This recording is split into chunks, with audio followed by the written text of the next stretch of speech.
It's yung tubig dito, tingnan nyo.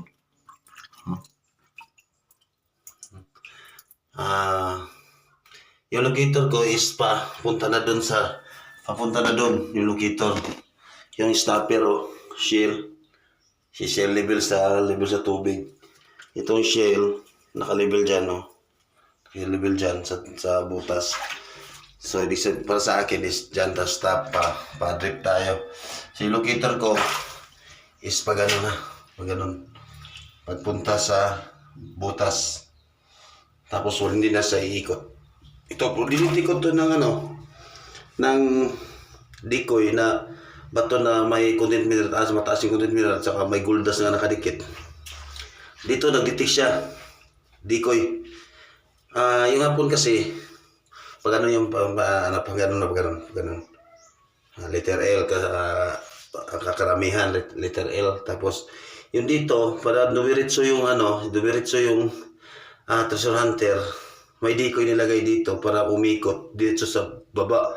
Hindi nyo mapansin doon sa drifting.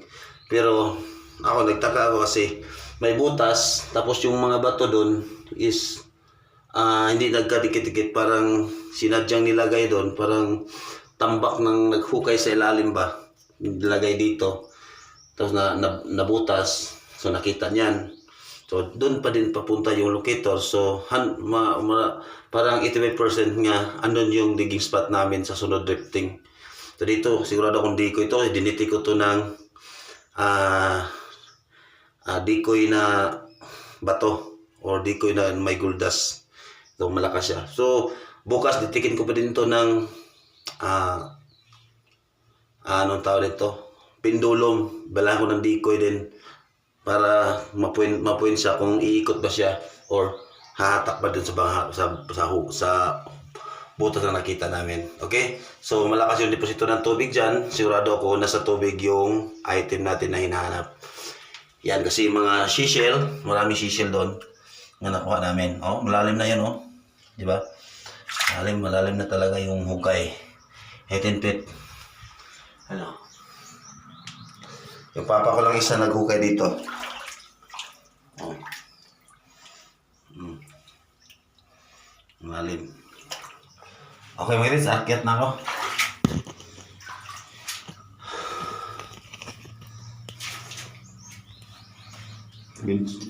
Kailangan yung makapasok na rin.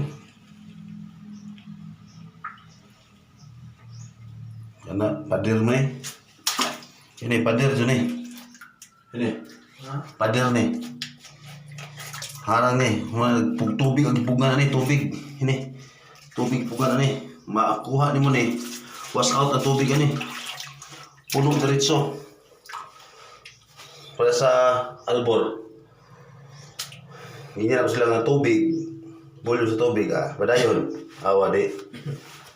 Sa 226 feet ang nabilin, 40 feet na lang. So, kusag ang tubig. So, may naman diri. Cut na diri. Ayan na.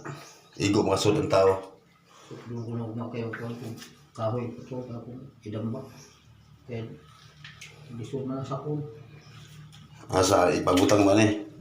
Di kuha para likuran ako. Bukbuk. Oo. So akin muna ako kahit sakit ng balat ko. Wow, kung kutuban na eh. Tigil sa likuran ng kutub. Ini? Ini? Kutub. Ikon? Ang kanang dapit sa dahil ka tikanan. Maupi na diha. Sayunan kinakwaon diha. Kana lawang ng tubig diha. Sigurado mo ko nga sa unang panahon nagbugwala na diha, nagbangag. Gibutas si kanapin ng mga hinukay ba. Nya, nabangag mo na to. Klaro kayo mga hinukay daan ng mga bato. Lagi pangali. Di ba na itong mga lagpan nakuha mga di ba ito mga corals? Asa? Itong lagpan ba ito? Maputi? Napo yung coral sa to. Corals na ito? Dahil ko ito na Pero hinukayan to. gansang-gansang. Hinukayan to siya.